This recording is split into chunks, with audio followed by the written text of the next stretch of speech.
Hey guys, welcome back. This is our next episode of The Correct Opinion. My name is Anthony, and as always, I'm here with my brother E-Man from E-Man's Reviews. Today we've got a good show lined up. We got a couple cool topics to talk about. I'm just going to go ahead and dive right in. So there's been a lot of news since the last time we did an episode. I think it helped us want to do this one a little bit sooner than normal.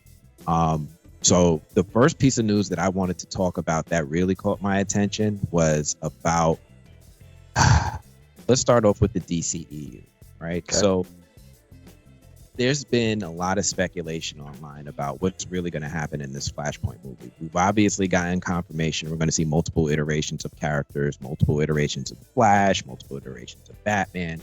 So how far are they going to dive into the potential of this Flashpoint movie with regard to how they're going to impact the DCEU moving forward?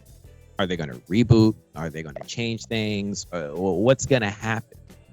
All of that, and as they should. Like I was saying this before. Jesus, I mean, I would literally have to go back. I've been saying this for years that Flashpoint is the best way to fix the DCEU by just rebooting everything. You can literally make whatever you want canon at that point. I mean, this is why they invented it in the comic books. You know, this is how they retcon in the comic books, because somebody plays around with time or the multiverse, and then hey, now we get to pick and choose the characters that are dope and that don't work and leave them out. So yes, all of that stuff is going to happen.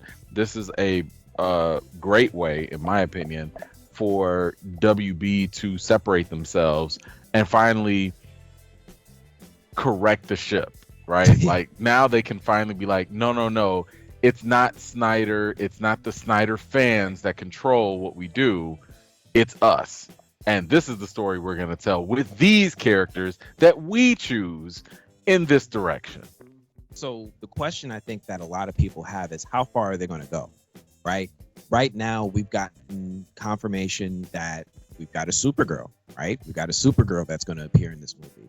Right now, we've gotten confirmation that Michael Keaton is going to be in this movie. And then afterwards, he's going to be in a Batgirl movie.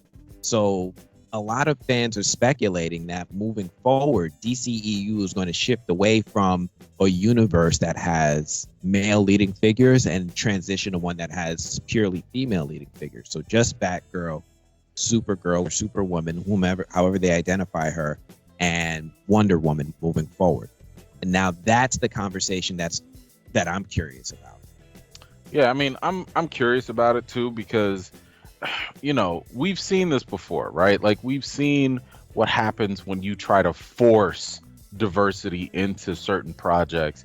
And the thing is that when it feels forced, when it feels heavy-handed, it usually gets a negative response in some way, shape, or form, because the stories don't come off as authentic.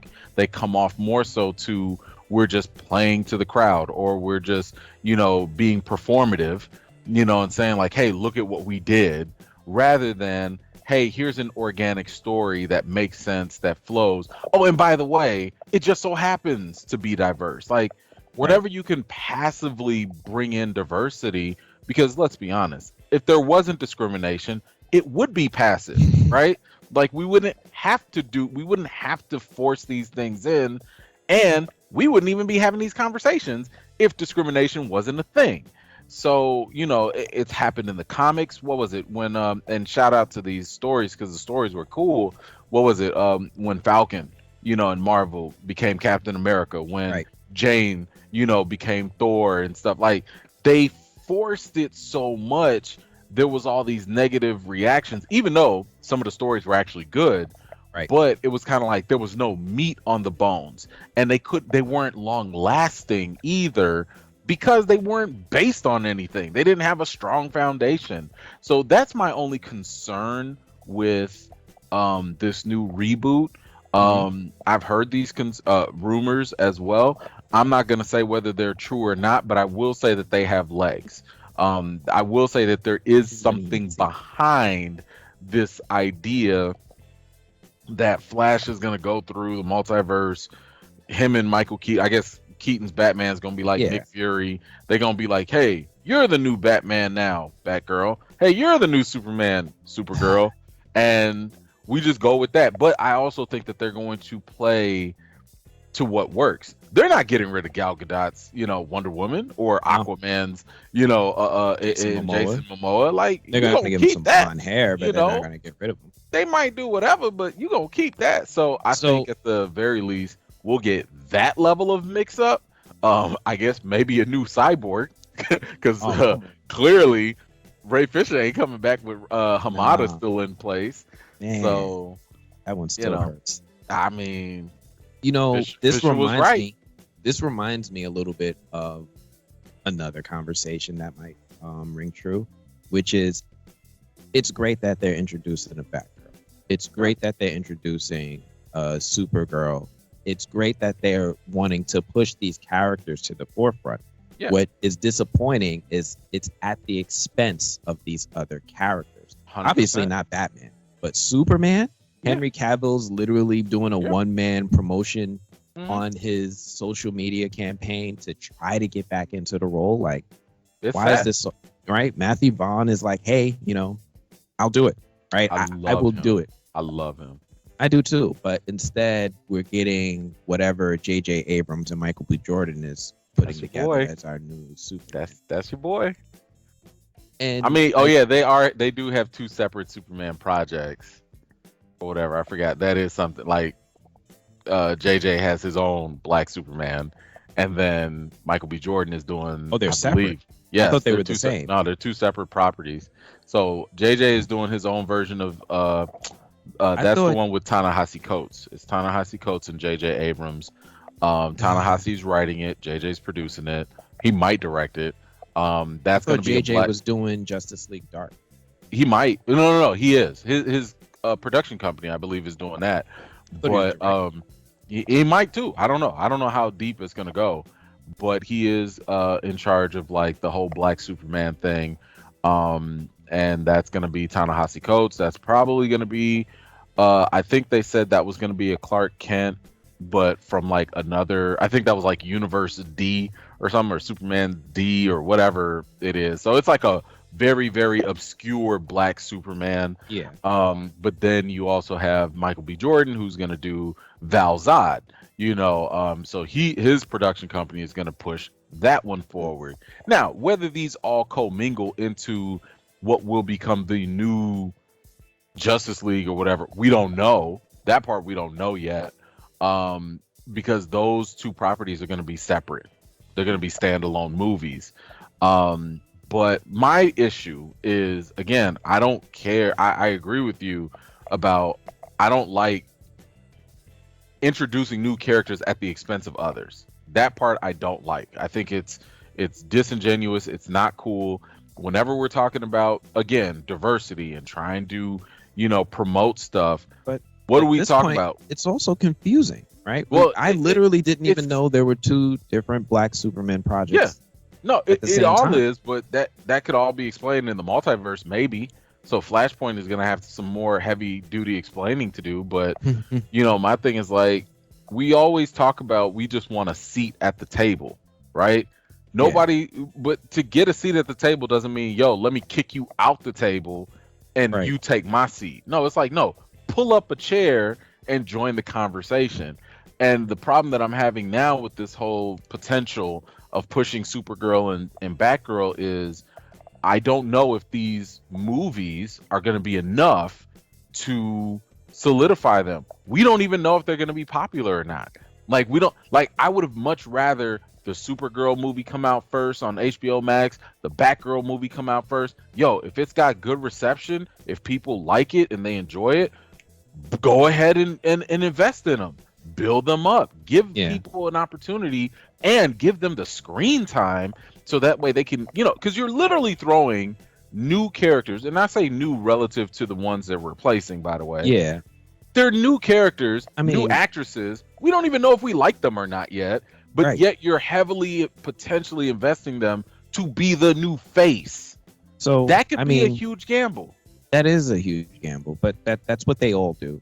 Marvel does it too. They're doing it right now with their universe. They're throwing characters out there to see what sticks. So I don't knock them for doing that. What I do knock is that they're very, very confusing with their approach. I don't know when I'm going to see Harley Quinn again. I don't know if she's in the Suicide Squad or the Birds of Prey or where, and they don't have any further motivation to continue like a shared universe or a chronology. But I think after a while, that's going to catch up with them because audiences are going to be clamoring for some uniformity or at least some overarching narrative. I agree with you, and I wanted to kind of put this out there. Oh, I'm sorry.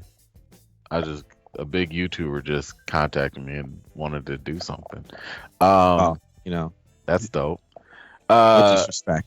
No, sorry. Hey, they bigger than me. They're bigger than me, so I'm like, yes. But no, that is true. And look, this is, and I want to put this out there because I haven't said this out loud, but I do want to at least exclusive with this idea.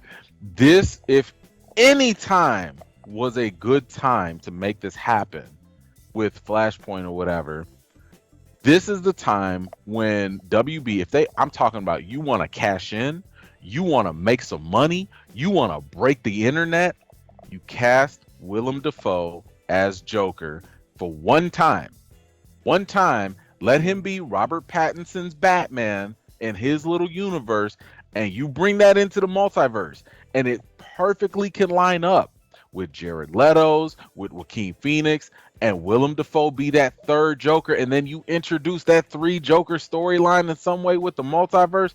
When I tell you, that will be $1 billion. If we can get what Willem Dafoe just did as Green Goblin as Joker, I was gonna say I would have been happy with a Jack Nicholson cameo because of Michael Keaton, but you kind of got me there. Willem Dafoe has been like a fan favorite for a long time. I would say the same with Jack Nicholson. I mean, he is, but it's kind of like, I don't know if Jack still got it, to be honest. I don't know. I'm just saying because it's been a while. I'm just saying it's been a while. It's been a while. That's a loaded Now, I'm not saying I'd be mad. I'm not saying I'd be mad, but if you told me to pick, I'd be like, no, I want to see a Willem Dafoe as Joker because we've seen Jack already. Like, I don't need to re-see it. Here's where I was going to kind of go with this as well, and then I'm gonna wrap it up with Flash. It's as they continue to do this, right? We've got the Batman, we've got the Supergirls. We're already committed to doing a Flashpoint story.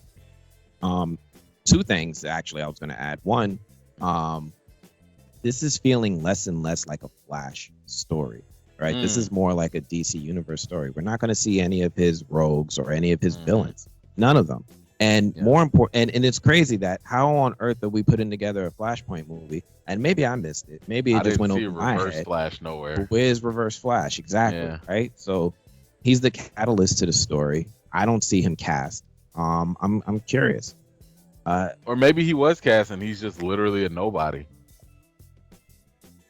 Like, it's just a random person, a random actor. That's fine, but I mean, we don't know who's playing the role or the role. We also haven't gotten a trailer either.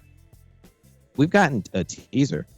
We've gotten that little teaser. We got to see a lot from that teaser. Did we? Yeah, we got to know that there were multiple iterations of the Flash appearing, and we got our first look at Supergirl. I think that was pretty cool. And the Batcave.